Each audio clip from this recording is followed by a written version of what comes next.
நண்பர்களே, நான் சொல்றத ஒரு நிமிடம் கற்பனை பண்ணி பாருங்க. தமிழ் எழுத்துக்கள் பொறிக்கப்பட்ட ஒரு பழைய மணி.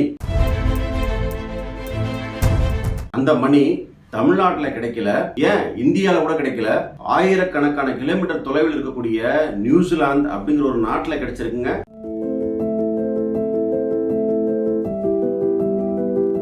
அதுவும் அந்த மணி ஒரு அருங்காட்சியகத்தில் கூட கிடைக்கல, ஒரு கிராமத்துல கிடைச்சிருக்கு. இந்த மணிய அந்த கிராமத்துல ஒரு சமையல் பாத்திரமா பயன்படுத்திட்டு வந்திருக்காங்க. ஆனா அந்த மணியில எழுதப்பட்டிருந்த பொறிக்கப்பட்டிருந்த தமிழ் எழுத்துக்கள் சுமார் 500 வருடம் பழமையானது. இதுதான் அங்க மர்மத்துக்கே ஒரு வழிகாட்டியதுன்னு சொல்லலாம். அந்த மணி அங்க எப்படி போனது?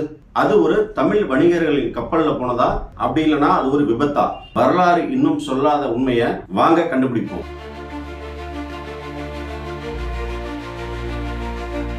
1836 நியூசிலாந்து நாட்டுல ஒரு கிராமம் இருந்தது. அதற்கு பேர் மௌரியா. அங்க அந்த காலகட்டத்தில் போன வில்லியம் கொலின்சோ அப்படிங்கிற ஒரு மிஷனரி ஒரு வித்தியாசமான காட்சியை பார்க்கிறாரு.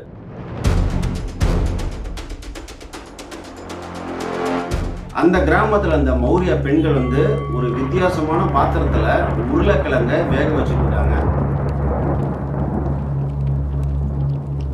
அவர் அதை முதல்ல பார்க்கும்போது ஏதோ ஒரு பாத்திரத்துல ஏதோ ஒன்று செய்யறாங்க அப்படின்னு ஒரு சாதாரணமா தான் பார்த்துருக்காரு. அப்புறம் பக்கத்துல போய் பார்க்கும்போது தெரியுது அது பாத்திரம் இல்ல, ஒரு கப்பலின் மணி அப்படின்னு.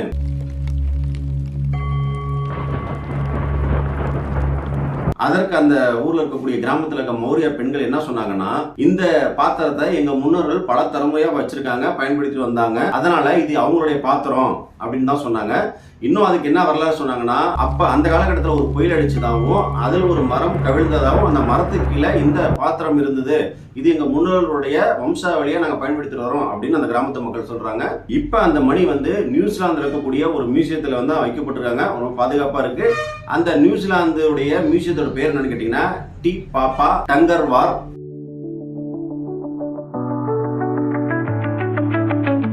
ஆய்வாளர்கள் இந்த மணியை ரிசர்ச் பண்றாங்க. அந்த மணியில இருக்கக்கூடிய எழுத்துக்களை தமிழ் அறிஞர்களும் படித்தாங்க. அதுல எழுதப்பட்ட வாசகம் என்னன்னு பாத்தீங்கன்னா,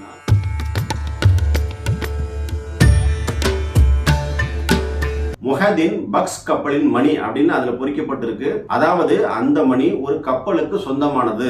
மொஹிதீன் பக்ஸ் என்பவர் ஒரு தமிழ் முஸ்லிம் வணிகர் அந்த காலத்துல. அதற்கப்புறம் இந்த மணியை ஆய்வாளர் எந்த காலத்துக்கு மணி அப்படின்னு கண்டுபிடிச்சாங்க பாத்தீங்கன்னா, இதனுடைய காலம் சுமார் 1400 இருந்து 1500 காலகட்டத்துல இந்த மணி தயாரிக்கப்பட்டிருக்கும் அப்படின்னு சொல்றாங்க. அதாவது சுமார் 500 வருடம் பழமையானது இந்த மணின்னு சொல்றாங்க. அதுவும் தமிழ் வணிக கப்பலின் மணி. எப்படி இந்த மணி இங்க இருந்து நியூசிலாந்து வரையும் போயிருக்கு, அதாவது உலகத்துடைய மறுமுனைக்கு சென்றுட்டு இருக்கு அப்படிங்கிறது பெரிய ஆச்சரியம். அதாவது உலகத்துல இருக்கக்கூடிய மறுமுனைக்கு இந்த மணி போயிருக்குன்னா நம்ம ரொம்ப சிந்திக்க வேண்டிய விஷயம், ஆச்சரியமாவும் இருக்கு. அந்த காலத்துல நம்முடைய தமிழ் வணிகர்கள் கப்பல் வழியா சீனா, ஆசியா, ஐரோப்பியா, இந்தோனேஷியா இது போல பல நாடுகள் போயிருக்காங்க. ஏன் அரேபியாவுக்கு கூட போயிருக்காங்க.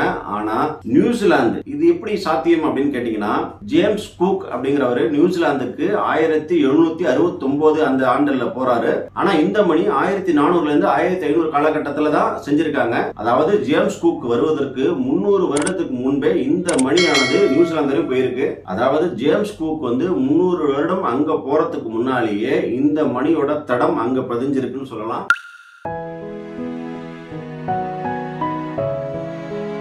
இந்த மணி அங்க எப்படி போனுச்சுன்னு 3 முக்கிய காரணங்களாக கருதப்படுது. என்னன்னு பார்ப்போம். கோட்பாடு 1, கப்பல் விபத்துன்னு சொல்றாங்க.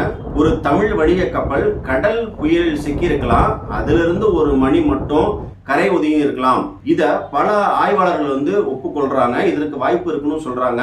கோட்பாடு 2, நேரடியா சென்றிருக்கலாம். தமிழ் வணிகர்கள் தெற்கு பயணம் செய்து நியூசிலாந்து வரை சென்றிருக்கலாம் என்று சிலர் கருதுகின்றனர். ஆனால் இதற்கு நேரடியான ஆதாரங்கள் எதுவும் கிடைக்கப்படவில்லை. தமிழ் வணிகர்கள் தெற்கை நோக்கி கடல்ல பயணம் செஞ்சு நியூசிலாந்து போயிருக்கலாம் அப்படின்னு சில பேர் கருதுறாங்க. பட் இது சாத்தியம் இல்லை அப்படின்னு பல பேர் சொல்றாங்க.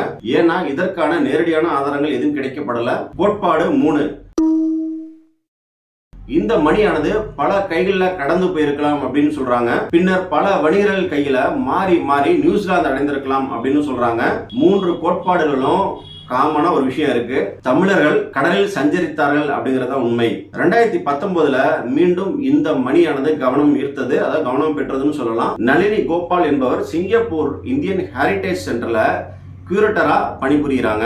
அவர் நியூசிலாந்துக்கு போய் மீண்டும் இந்த மணியை ஆய்வு செய்யறாங்க. மொஹிதீன் பக்ஸ் என்ற பெயர்ல இருக்கக்கூடிய இந்த கப்பல் வைத்திருந்தவருடைய 3 குடும்பங்களை ஐடென்டிஃபை பண்றாங்க. ஆனா நளினி கோபால் என்ன சொன்னார் தெரியுங்களா? இந்த மணியானது நியூசிலாந்துல இருக்கணும்னு சொல்றாங்க. அங்க அது தமிழரின் தொடர்புக்கு ஒரு சான்று அப்படின்னு சொல்றாங்க. இன்றும் அந்த மணி டி பாப்பா மியூசியத்திலேயே இருக்கிறது. ஆனா முழு பதில் இன்னும் கிடைக்கல.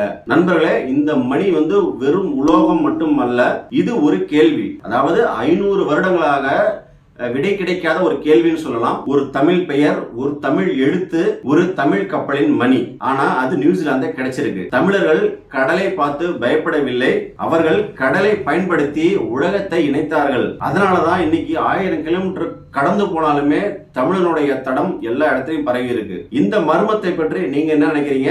உங்களுடைய கருத்துக்களை கீழே கமெண்ட்ல சொல்லுங்க. இப்படிப்பட்ட மறைக்கப்பட்ட வரலாறும், நம்முடைய முன்னோர்கள் கட்டிய கோவிலுடைய மறைக்கப்பட்ட வரலாறுகளும் நம்மளுடைய சேனலை தொடர்ந்து வந்துகிட்டே இருக்கும். உங்களுடைய சப்போர்ட் கண்டிப்பா வேணும். நம்மளுடைய அரிமா பயணம் சேனல் சப்ஸ்கிரைப் பண்ணுங்க. மீண்டும் அடுத்த ஒரு வீடியோவில் சந்திப்போம். நன்றி, வணக்கம்.